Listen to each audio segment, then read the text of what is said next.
പിണറായി മോദി കൂടിക്കാഴ്ചയാണ് ഇന്നത്തെ news and views ചർച്ച ചെയ്യുന്നത്. ചർച്ചയിൽ പങ്കെടുക്കുന്നത് Shri JR Padmakumar, doctor Vijayanunni IAS, ഒപ്പം മുഹമ്മദ് റിയാസ് എന്നിവർ. ഡോക്ടർ വിജയനുണ്ണി, ഇപ്പോൾ വലിയ പ്രതീക്ഷയോടുകൂടിയാണ് കേരള മുഖ്യമന്ത്രി ഡൽഹിയിൽ മാധ്യമങ്ങളെ കണ്ടിരിക്കുന്നത്. മോദിയുമായുള്ള കൂടിക്കാഴ്ചയ്ക്ക് ശേഷം സൗഹാർദ്ദപരമാണ്, ക്രിയാത്മകമാണ്, സഹായം ലഭിക്കും, കേരളം മുന്നോട്ട് വെച്ച എല്ലാ പദ്ധതികൾക്കും മോദിക്ക് ഉത്തരമുണ്ട്, തിരിച്ച് മോദിക്കും ചിലത് പറയാനുണ്ടായിരുന്നു, അതും കേരളം കേട്ടു, ചർച്ച ചെയ്യും, പല കാര്യങ്ങളും നിലപാടുകൾ ഉള്ളത് പോലും ചർച്ച ചെയ്ത് അറിയിക്കും എന്നാണ് ഇപ്പോൾ മുഖ്യമന്ത്രി പറഞ്ഞിട്ടുള്ളത്. എന്ത് സൂചനയാണ് നൽകുന്നത്? നമുക്കറിയാം BJPയും ഇടതുപക്ഷവും വ്യത്യസ്ത ധ്രുവങ്ങളിൽ നിൽക്കുന്ന രാഷ്ട്രീയ പാർട്ടികളാണ്. ആ ഒരു രാഷ്ട്രീയം കേന്ദ്ര സംസ്ഥാന ബന്ധങ്ങൾക്ക് ഏതെങ്കിലും തരത്തിൽ തടസ്സമാകുമോ ഈ കാഴ്ച കാണുമ്പോൾ?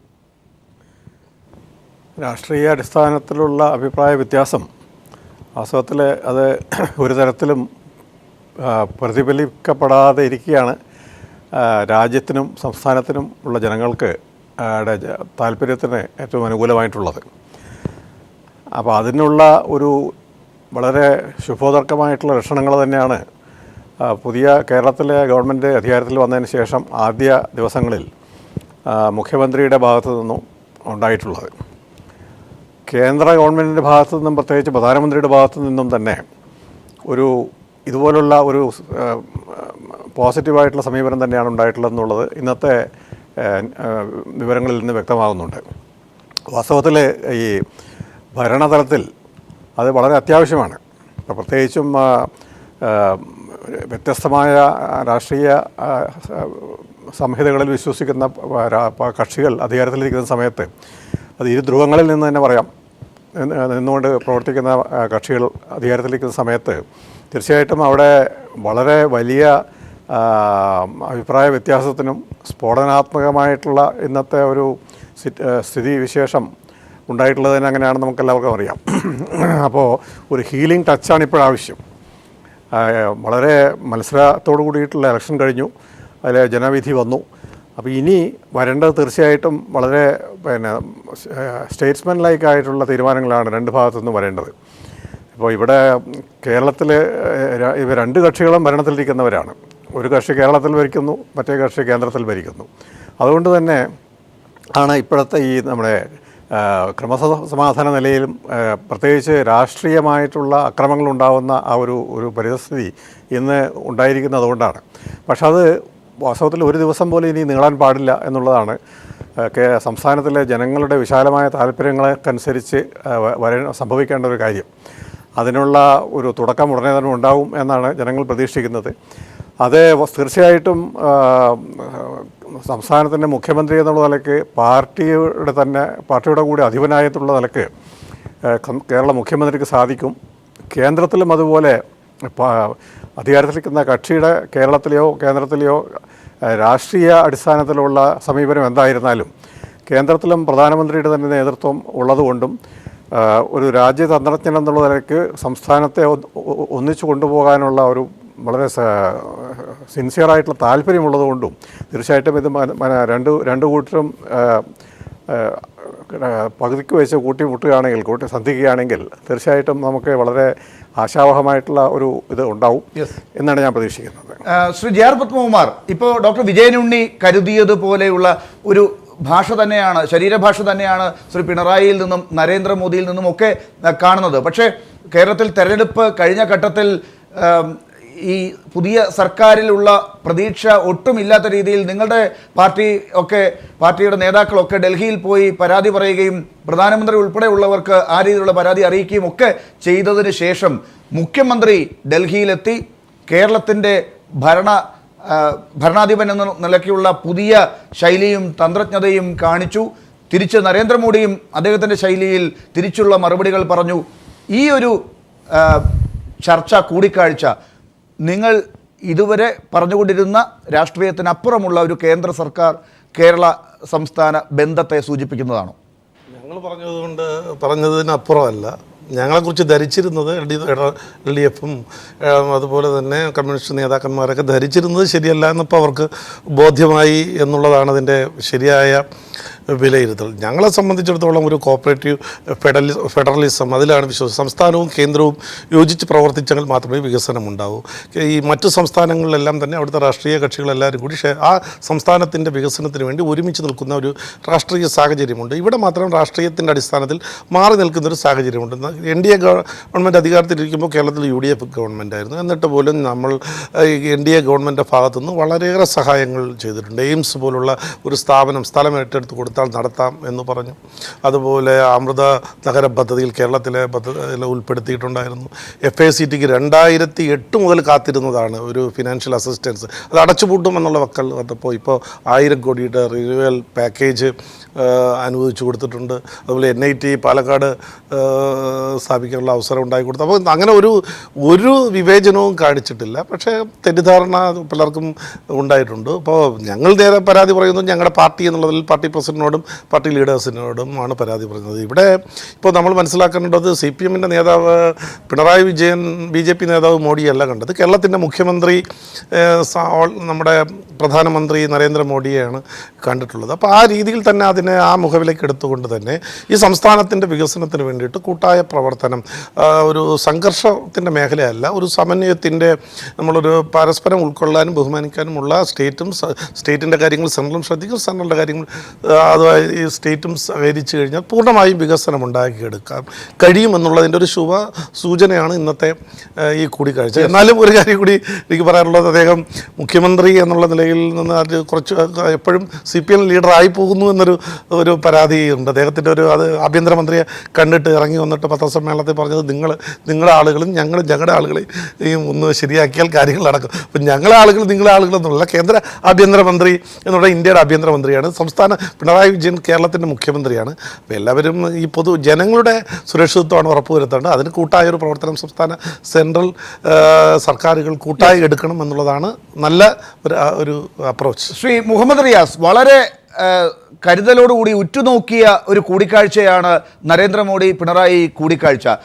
കേരളത്തിൽ വ്യത്യസ്തമായ രാഷ്ട്രീയ ധ്രുവങ്ങളിൽ നിൽക്കുന്ന പാർട്ടികളുടെ നേതാക്കൾ ഭരണ തലവന്മാർ എന്നുള്ള നിലയ്ക്ക് എങ്ങനെ കാണുന്നു? കേരളത്തിൽ പുതിയതായി ഇടതുപക്ഷത്തിൻ്റെ ഒരു സർക്കാർ വന്നു, അതിൻ്റെ മുഖ്യമന്ത്രി ശ്രീ പിണറായി വിജയൻ ഏത് രീതിയിലാണ് കേന്ദ്ര സർക്കാരുമായി ഇടപഴകാൻ പോകുന്നത്?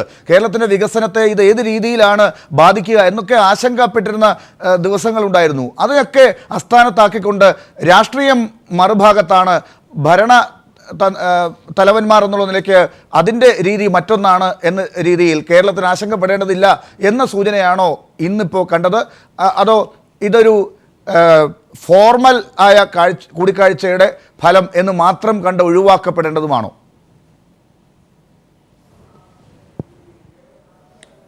ഇന്നത്തെ കേരളത്തിൻ്റെ മുഖ്യമന്ത്രി ഡൽഹിയിൽ ചെന്ന് ഇന്ത്യയുടെ പ്രധാനമന്ത്രിയെ കണ്ടത് ഒരുപാട് പ്രാധാന്യമർഹിക്കുന്നതാണ് ആ കൂടിക്കാഴ്ച എന്ന് പ്രത്യേകം പറയേണ്ടതുണ്ട്. ഒന്ന്, കേരളത്തിൻ്റെ മുഖ്യമന്ത്രിയായി സത്യപ്രതിജ്ഞ ചെയ്ത് 3-ാം ദിവസമാണിത്. ഫസ്റ്റ് ഡേ, സെക്കൻഡ് ഡേ ഒക്കെ നടത്തിയിട്ടുള്ള പ്രവർത്തനങ്ങൾ നമ്മൾ ചർച്ച ചെയ്തു. ഞാനത് ഇപ്പോൾ പറയുന്നില്ല. അത് എല്ലാവരും അംഗീകരിക്കുന്ന രീതിയിലായിരുന്നു. ഒരു ഭരണത്തലവൻ എന്നുള്ള നിലക്ക് അദ്ദേഹത്തിൻ്റെ കാഴ്ചപ്പാട്, ഭാവനാപൂർണമായ സമീപനങ്ങൾ സമൂഹം തിരിച്ചറിഞ്ഞാണ് ഈ 2 ദിവസം കൊണ്ട്. 3-ാമത്തെ ദിവസം തന്നെ മുഖ്യമന്ത്രി ഡൽഹിയിലേക്ക് പോയി ഒരു ഫെഡറൽ സംവിധാന രാജ്യത്ത് ഇന്ത്യയുടെ പ്രധാനമന്ത്രിയെ കാണുക എന്നുള്ളത് വളരെ പോസിറ്റീവാണ്. അങ്ങനെ പോസിറ്റീവ് അപ്രോച്ച് കേരളത്തിൻ്റെ മുഖ്യമന്ത്രി എടുത്തു എന്നുള്ളത് മാത്രമല്ല, ആ കൂടിക്കാഴ്ച ഫലപ്രദമായിരുന്നു. ക്രിയാത്മകമായ നിർദ്ദേശങ്ങൾ, കേരളത്തിലെ പ്രശ്നങ്ങൾ, ആ പ്രശ്നങ്ങളിലൊരു ഫെഡറൽ സംവിധാനത്തിൽ രാജ്യത്തിൻ്റെ ഭരണാധികാരിയുടെ ഉത്തരവാദിത്തം ഒക്കെ അദ്ദേഹം അവിടെ ചൂണ്ടിക്കാട്ടി. തിരിച്ച് ഇന്ത്യയുടെ പ്രധാനമന്ത്രി ചൂണ്ടിക്കാട്ടിയ ചില അഭിപ്രായങ്ങളും വളരെ പോസിറ്റീവായി കേരളത്തിൻ്റെ മുഖ്യമന്ത്രി എടുക്കുകയും അതിൽ അഭിപ്രായം പറയുകയും ചെയ്തു. കേരളത്തിൻ്റെ റബ്ബർ കർഷകരെ സംബന്ധിച്ചിടത്തോളം ഇന്നത്തെ ദിനം വലിയ പ്രതീക്ഷ നൽകുന്ന ദിനമാണ്. കേരളത്തിൻ്റെ റബ്ബർ കർഷകർ, ഇന്ത്യയിലെ ഏറ്റവും അധികം റബ്ബർ ഉൽപ്പാദിപ്പിക്കുന്ന സംസ്ഥാനം നമുക്കറിയാം കേരളമാണ്. ലോകത്ത് ഏറ്റവും അധികം റബ്ബർ ഉൽപ്പാദിപ്പിക്കുന്ന രാജ്യങ്ങളിൽ 2ാമത്തേതാണ് ഇന്ത്യ. ദൗർഭാഗ്യവശാൽ നമ്മുടെ ഭരണാധികാരികൾ വേണ്ടത്ര ഇടപെടാത്തതിൻ്റെ ഭാഗമായി റബ്ബർ മേഖലയിലെ പ്രതിസന്ധിക്ക് പരിഹാരം കാണാൻ വേണ്ടി നമുക്ക് സാധിച്ചില്ല. അതൊരു പ്രധാന ഇഷ്യൂ ആയി കേരളത്തിൻ്റെ മുഖ്യമന്ത്രി എടുക്കുകയും കേരളത്തിൻ്റെ പ്രതിപക്ഷത്തിലെ പ്രധാനപ്പെട്ട മുൻ ധനകാര്യ വകുപ്പ് മന്ത്രി ശ്രീ കെ എം മാണി ഉൾപ്പെടെ നേരത്തെ സൂചിപ്പിച്ചിരുന്നു മുഖ്യമന്ത്രി അതിന് മുൻകൈ എടുക്കണം. അദ്ദേഹം മന്ത്രിസഭയിൽ അംഗമായിരുന്ന മന്ത്രിസഭയുടെ തലവന് ഏറ്റെടുക്കാൻ പറ്റാത്തൊരു കാര്യമാണ്. അദ്ദേഹം പ്രതിപക്ഷത്തിരിക്കുമ്പോൾ അദ്ദേഹം 2-ാം ദിവസം പറഞ്ഞ കാര്യം 3-ാം ദിവസമായപ്പോഴേക്കും കേരളത്തിലെ മുഖ്യമന്ത്രി റബ്ബർ കർഷകരുടെ വികാരം, അത് ശ്രീ കെ എം മാണി പറഞ്ഞതുകൊണ്ട് മാത്രമല്ല, കേരളത്തിൻ്റെ പ്രതിസന്ധിയുടെ പ്രധാന പ്രശ്നമായ കാർഷിക മേഖലയുടെ തകർച്ചയ്ക്ക് പ്രധാന കാരണമായ റബ്ബർ കർഷകരുടെ പ്രശ്നങ്ങൾ എങ്ങനെ പരിഹരിക്കാമെന്നുള്ളത് വളരെ പോസിറ്റീവായി ക്രിയേറ്റീവ് അഭിപ്രായമായി അവിടെ ഉയർത്തിയിട്ടുള്ളത്. ആ ക്രിയാത്മകമായ നിർദ്ദേശങ്ങൾ ഇന്ത്യയുടെ ഗവൺമെൻറ് സ്വീകരിച്ചാൽ അത് കേരളത്തിൽ വലിയ മാറ്റങ്ങൾ ഉണ്ടാകും. അതിലെല്ലാം ഞാൻ വിശദീകരിക്കുന്നില്ല. നാഷണൽ ഹൈവേ റോഡ് റബ്ബറൈസ്ഡായി റബ്ബറിലൂടെ സൃഷ്ടിക്കാൻ പറ്റുന്ന അഭിപ്രായങ്ങൾ ഉൾപ്പെടെ അതിൽ ഉയർന്നു വന്നിട്ടുണ്ട്. ഇതുപോലുള്ള കാര്യങ്ങൾ അവിടെ ക്രിയേറ്റീവായി കേരളത്തിൻ്റെ മുഖ്യമന്ത്രി ഉയർത്തിയിട്ടുണ്ട്. നാളികേര കർഷകർ നേരിടുന്ന പ്രശ്നങ്ങൾക്ക് പരിഹാരം കാണാനുള്ള നിർദ്ദേശങ്ങൾ അവിടെ വെച്ചിട്ടുണ്ട്. കേരളവും മറ്റ് സംസ്ഥാനങ്ങളും തമ്മിലുള്ള ചില പ്രശ്നങ്ങൾ, ആ പ്രശ്നങ്ങളിൽ സൗഹാർദ്ദപരമായ ആ വിഷയത്തെ എങ്ങനെ പരിഹരിക്കാമെന്നുള്ളതിൻ്റെ നിർദ്ദേശങ്ങൾ അഭിപ്രായം വന്നിട്ടുണ്ട്. തിരിച്ച് ഇന്ത്യയുടെ പ്രധാനമന്ത്രി ഇങ്ങോട്ട് പറഞ്ഞ ചില കാര്യങ്ങളിൽ, പ്രത്യേകിച്ച് കേരളത്തിൻ്റെ ആയുർവേദ മേഖലയിൽ സംഭാവനകൾ നൽകാൻ സാധിക്കുന്ന കാര്യങ്ങൾ ഇന്ത്യയുടെ പ്രധാനമന്ത്രി സൂചിപ്പിച്ചപ്പോൾ വളരെ പോസിറ്റീവായി പറയുകയും ഇടതുപക്ഷ ജനാധിപത്യ മുന്നണിയുടെ പ്രകടന പത്രികക്കകത്ത് പറഞ്ഞത് സൂചിപ്പിക്കുകയും ചെയ്തതൊക്കെ തന്നെ വികസന കാഴ്ചപ്പാടോടുകൂടി രാഷ്ട്രീയ പ്രവർത്തനം നടത്തുകയും രാഷ്ട്രീയത്തെ കാണുകയും ചെയ്യുന്ന മഹാഭൂരിപക്ഷം വരുന്ന ജനങ്ങളെ സംബന്ധിച്ചിടത്തോളം ആഹ്ലാദകരമായ ഒരു ദിനമാണ് ഇന്ന് കഴിഞ്ഞിട്ടുള്ളത്. ഇടതുപക്ഷ ജനാധിപത്യ മുന്നണിക്ക് പല കാരണത്താൽ വോട്ട് ചെയ്യാൻ മടിച്ചിരുന്ന ആളുകൾ പോലും ഈ മുഖ്യമന്ത്രി തിരക്കേടില്ല എന്ന് പറയുകയും ഇടതുപക്ഷത്തോട് അടുക്കുകയും ചെയ്യുവാനുള്ള ഒരു കാരണമായി ഈ സന്ദർശനം മാറിയിട്ടുണ്ട് എന്ന് പറയാതിരിക്കാൻ വയ്യ. ഡോക്ടർ വിജയനുണ്ണി, ഇപ്പോൾ റിയാസ് ചൂണ്ടിക്കാട്ടിയതുപോലെ ഇടതുപക്ഷം വികസനത്തിന് നല്ലതാണോ എന്ന ചോദ്യം വരുമ്പോൾ അതിനേക്കാൾ നല്ലത് UDF ആണ്, വലിയ പദ്ധതികളൊക്കെ അവരാണ് കൊണ്ടുവരിക എന്നൊക്കെ ഒരു സംസാരമൊക്കെ പല സർവേകളിൽ ഉൾപ്പെടെ നമ്മുടെ തെരഞ്ഞെടുപ്പിന് മുമ്പൊക്കെ നമ്മൾ കണ്ടിട്ടുണ്ട്.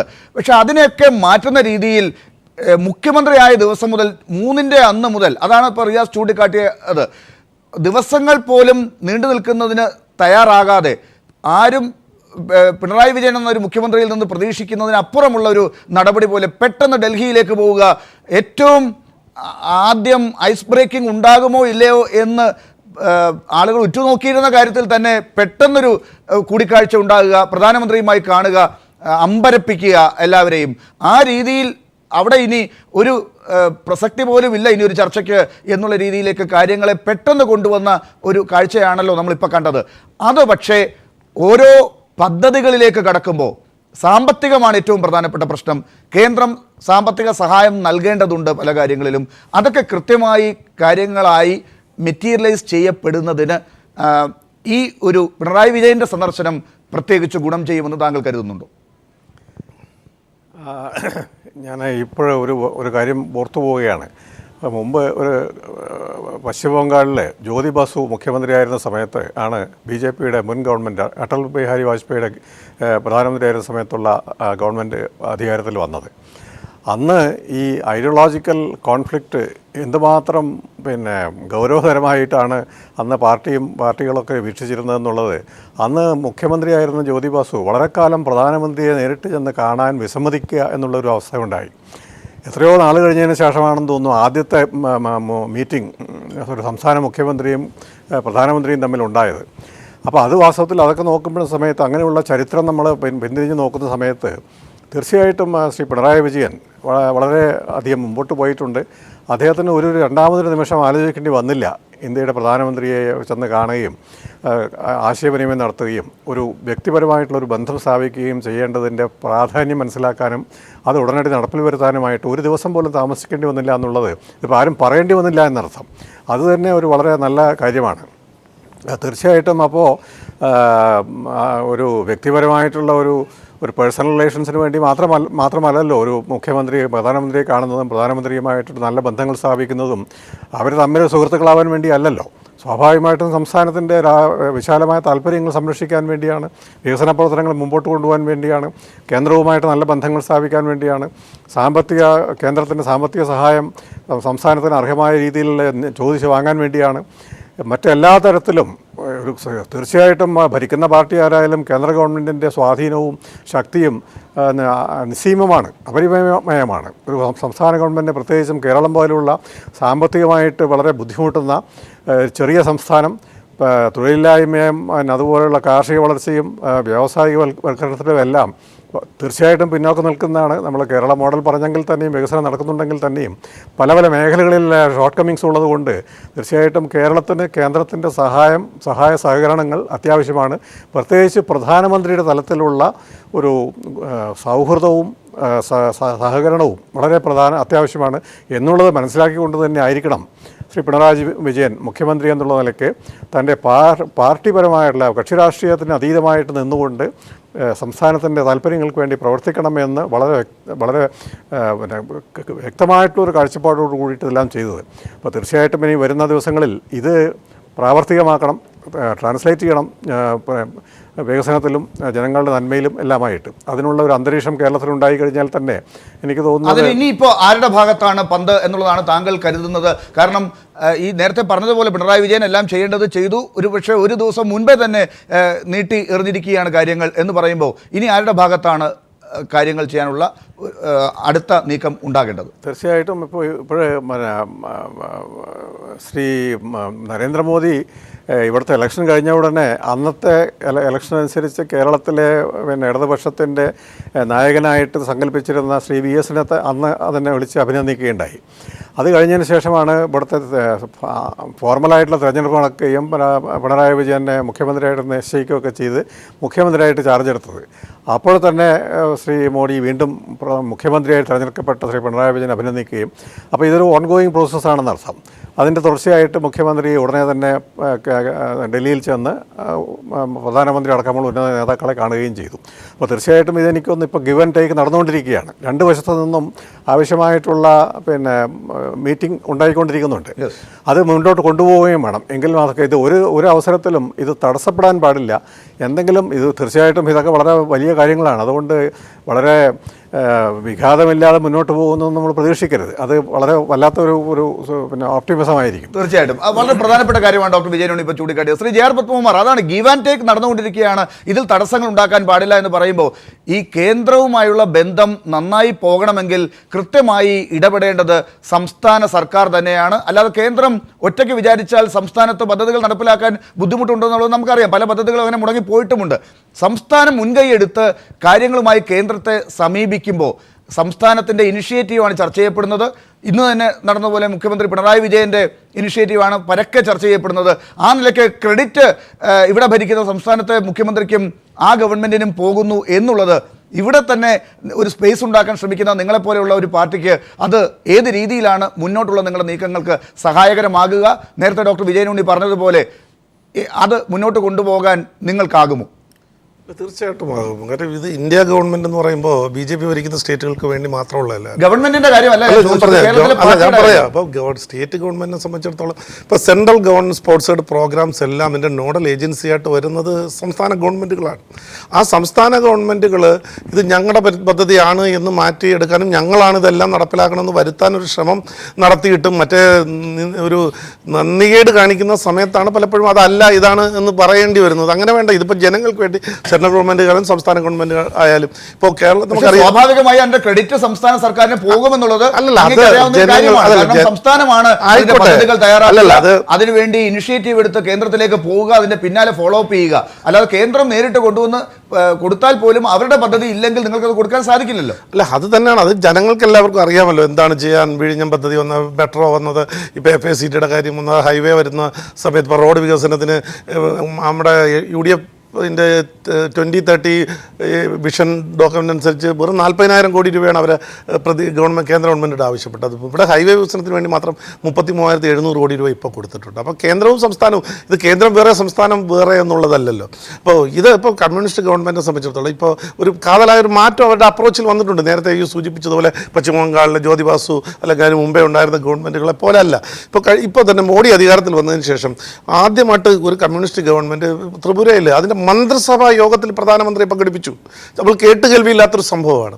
അപ്പോൾ അവർ ഒരിക്കലും സംഘർഷത്തിൻ്റെ അല്ലെങ്കിൽ ഏറ്റുമുട്ടലിൻ്റെ പാതയല്ല, ഒരു സെൻട്രലുമായി യോജിച്ച് സംസ്ഥാനത്തിൻ്റെ വികസനമാണ് ജനങ്ങളുടെ വികസനം. അത് തന്നെയാണ് ഇപ്പോൾ പിണറായി വിജയനും ബഹുമാന്യായ മുഖ്യമന്ത്രിയും സ്വീകരിച്ചിട്ടുള്ളത്. സെൻട്രലുമായി ബന്ധപ്പെട്ട് സെൻട്രൽ കൊടുക്കാൻ തയ്യാറാണല്ലോ. ഈ ഒരു കാലത്തും ഇല്ലാത്തതുപോലുള്ള സഹായം കഴിഞ്ഞ സാമ്പത്തിക വർഷത്തിൽ സംസ്ഥാനത്തിന് കൊടുത്തിട്ടുണ്ട്. ഞാനൊരു സെൻട്രൽ ടാക്സിൻ്റെ ഷെയറിൻ്റെ വിഹിതം 13ാം പഞ്ചവത്സര പദ്ധതി അനുസരിച്ചിട്ടാണ് ഈ 3368 കോടി രൂപയാണ് കിട്ടിയിരുന്നതെങ്കിൽ കഴിഞ്ഞ 14ാം പദ്ധതിയിൽ വന്നപ്പോൾ 9800 അതനുസരിച്ചിട്ട് 8000 കോടിയിൽ കൂടുതൽ കൊടുത്തിട്ടുണ്ടായിരുന്നു. അതുപോലെ തന്നെ ഗ്രാൻഡ് എയ്ഡ് 5476 കോടിയാണ് 13ാം പദ്ധതി കിട്ടിയെങ്കിൽ 17968 കോടി രൂപ കിട്ടിയിട്ടുണ്ടായിരുന്നു. റവന്യൂ ഡെഫിസിറ്റ് കേരളത്തിൻ്റെ ചരിത്രത്തിൽ ഈ കമ്മി കുറയ്ക്കുന്നതിന് വേണ്ടിയിട്ടുള്ള ഒരു പാക്കേജ് കൊടുത്തിട്ടില്ല. അതിന് വരെ 9519 രൂപയുടെ പാക്കേജ് കൊടുത്തു.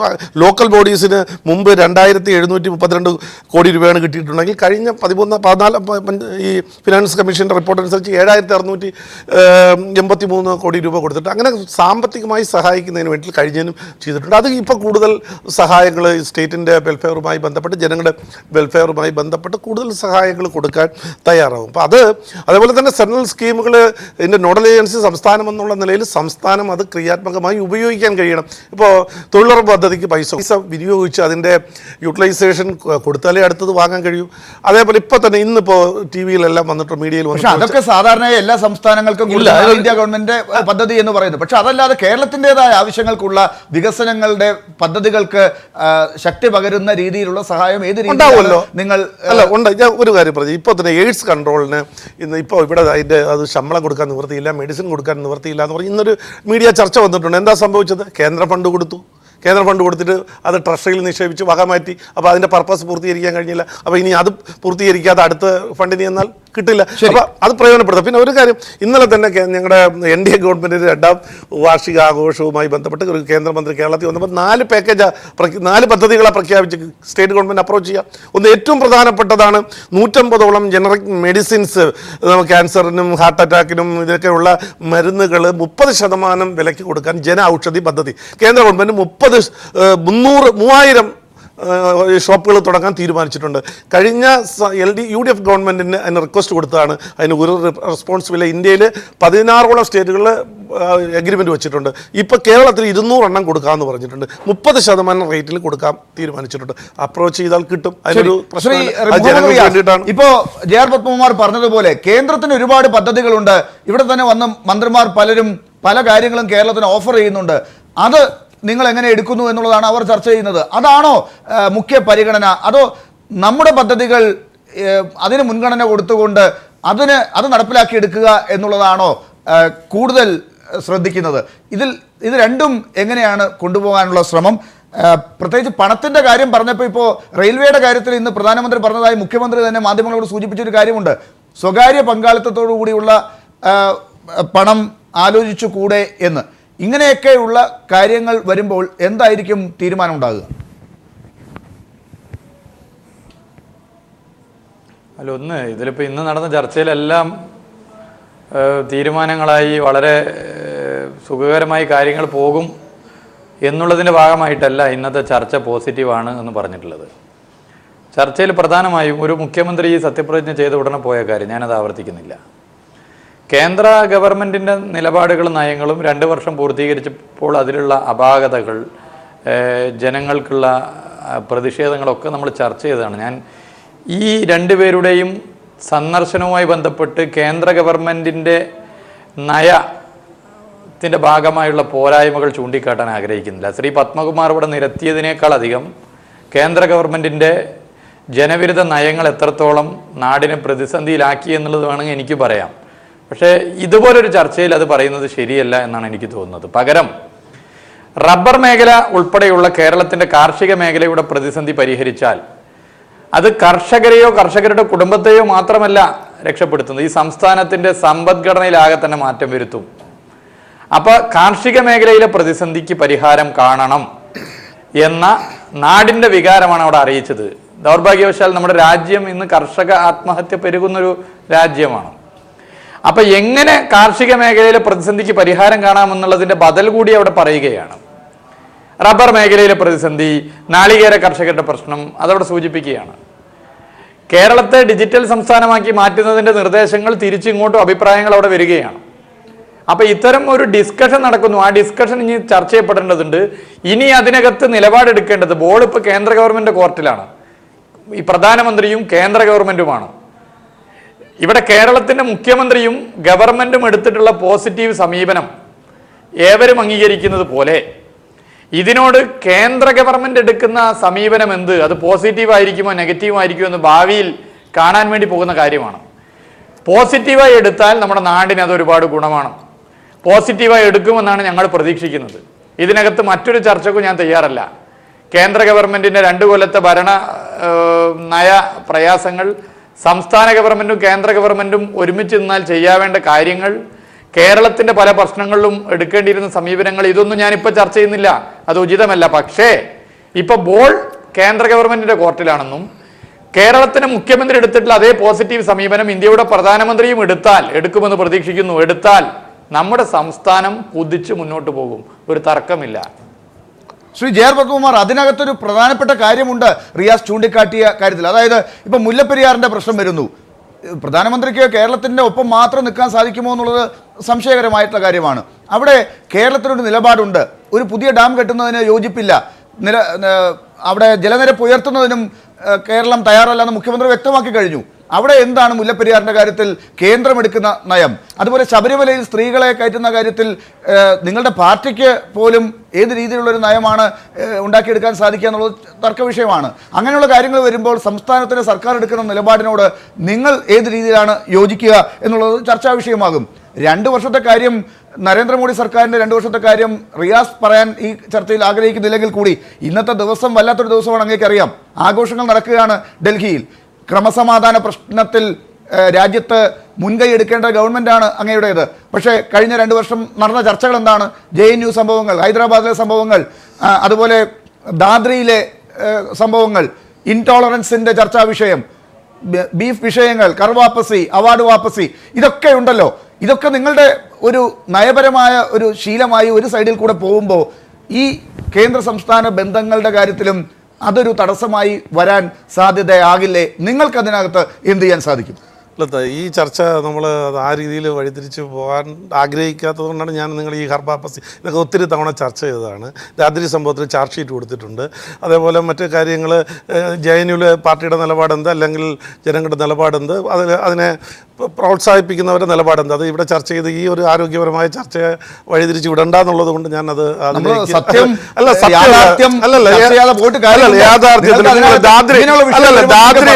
ദാദ്രി സംഭവത്തിൽ 16 പേരെ പേരിൽ ചാർജ് ഷീറ്റ് കൊടുത്തിട്ടുണ്ട്. ഏത് BJP കാരുണ്ട്, ഏത് RS കാരുണ്ട്? ഒന്ന് ലാൽ പറ.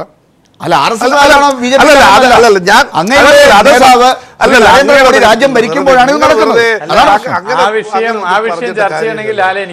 ആ കാര്യം അഭിപ്രായം ചർച്ച ചെയ്തിലേക്ക് പോകേണ്ടി വരും. ഞാൻ ബോധപൂർവം ഈ ചർച്ചയുടെ ഒരു സുഖമായ പോക്കിന് വേണ്ടിയിട്ട് അത് ഒഴിവാക്കുകയാണ്. എന്താണ് കനയ്യകുമാർ അല്ലെങ്കിൽ ഡൽഹി ഹൈദരാബാദ് യൂണിവേഴ്സിറ്റി, ഞങ്ങൾക്ക് നിലപാടുണ്ട്. നമുക്ക് ആ വിഷയത്തിലേക്ക് പോകണ്ട. അങ്ങയുടെ പാർട്ടിക്കും CPM-നും ഉള്ള പ്രശ്നം അല്ല നമ്മുടെ ചർച്ച. ഞാൻ ചോദിച്ചത് രാജ്യത്ത് ഇങ്ങനെ ഒരു കാര്യം നടക്കുമ്പോൾ അതിനെയൊക്കെ ഒഴിവാക്കിക്കൊണ്ടുള്ള ഒരു മുന്നോട്ട് പോകും വേണ്ടി വരുമല്ലോ. നിങ്ങൾ വലിയ മഹത്വമായിട്ട് ഭരിക്കുന്ന ബീഹാറിലല്ലേ ഒരു MLA-യുടെ മകൻ ആളെ വെടിവെച്ച് വന്നത്? ഇന്ന് ആസാമി റിപ്പോർട്ട് വന്നിട്ടുണ്ട് 4 എൻകൗണ്ടർ ഫേക്കായിരുന്നു എന്ന്. ഇതൊക്കെ ആരും ചർച്ച ചെയ്യുന്നുണ്ട്? ഇതാരും ചർച്ച. ഇവിടെ കേരളത്തിൽ ആദിവാസികൾ എന്തെല്ലാം സംഭവിച്ചിട്ടുണ്ടെന്നൊക്കെ അറിയാം. ആരും ഒരു മീഡിയം ചർച്ച ചെയ്യുന്നില്ലല്ലോ. അപ്പൊ അതൊക്കെ അവിടെ നിൽക്കട്ടെ. നമുക്ക് ഈ കാര്യത്തിലേക്ക് സ്ഫോടനത്തിന്റെ ഭാഗമായി പ്രഗ്യാ സിംഗ് ഠാക്കൂറിനെ അത് അന്വേഷണം നടത്തും. അന്വേഷണം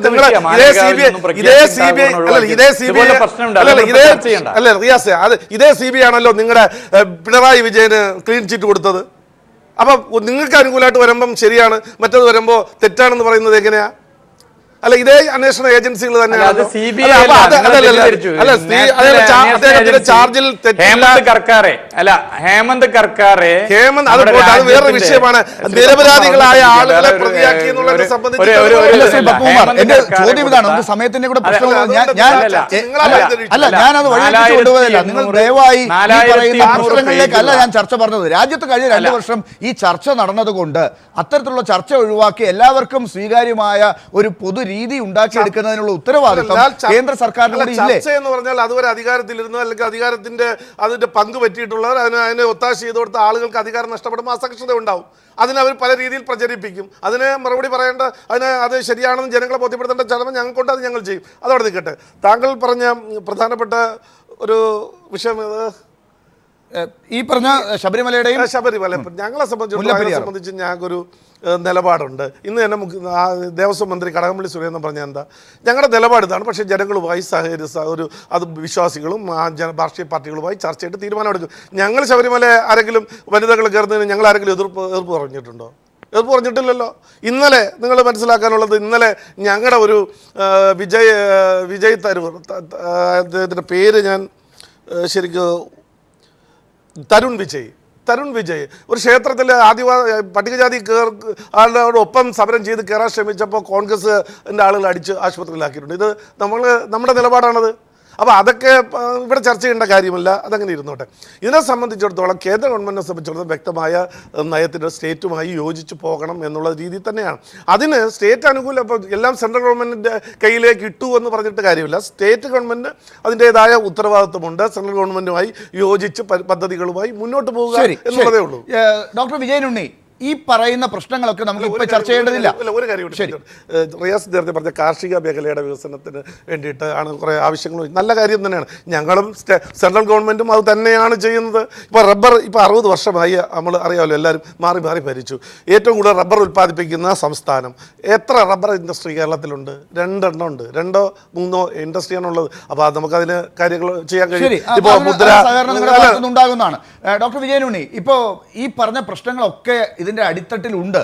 അതുകൊണ്ട് കൂടിയാണ് ഒരുപക്ഷെ ഈ ചർച്ചകളെയും കൂടിക്കാഴ്ചയും ഒക്കെ വലിയ രീതിയിൽ മാധ്യമങ്ങളും ജനങ്ങളും ഒക്കെ ഉറ്റുനോക്കുന്നത്.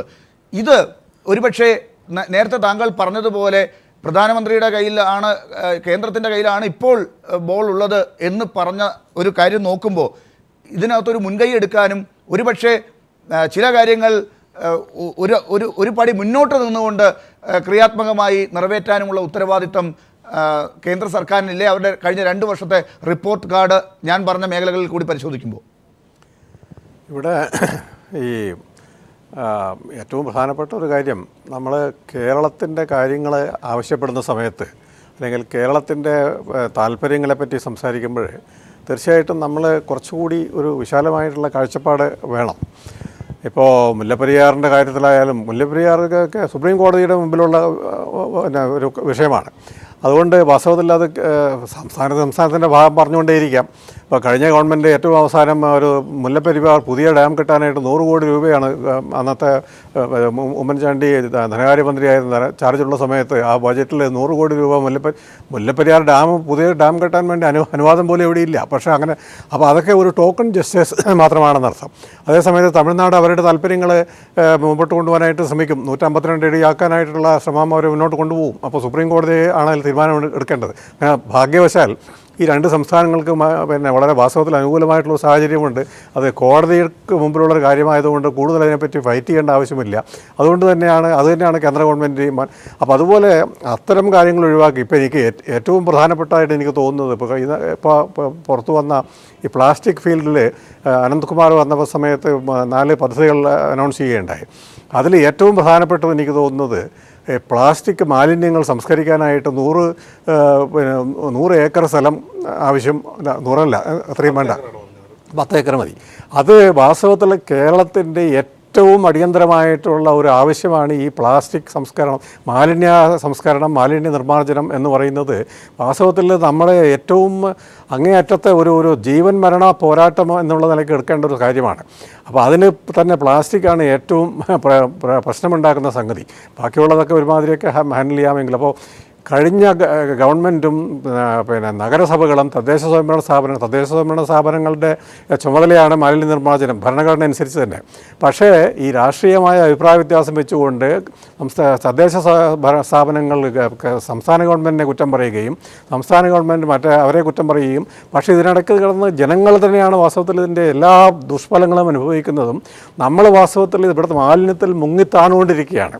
അപ്പോൾ അങ്ങനെയുള്ള അവസരത്തിലാണ് ഇപ്പോൾ ഇങ്ങനൊരു ഒരു നിർദ്ദേശം വന്നിരിക്കുന്ന വളരെ ക്രിയാത്മകമായിട്ട് ഇത് നടക്കാൻ സാധ്യതയുള്ളതാണ്. ഇത് പരിഹാരമായിട്ട് വരാവുന്നൊരു കാര്യമാണ്. അത്തരം സമൂർത്തമായിട്ടുള്ള നിർദ്ദേശങ്ങൾ വരുന്ന സമയത്ത് അത് ഏറ്റെടുക്കുക സംസ്ഥാന ഗവൺമെൻറ്. അപ്പോൾ അതിന് കുറച്ച് സ്ഥലം കൊടുക്കേണ്ടി വരും, അതിനോട് സെറ്റപ്പ് ചെയ്യാനുള്ള ഏർപ്പാടുകൾ ചെയ്യേണ്ടി വരും.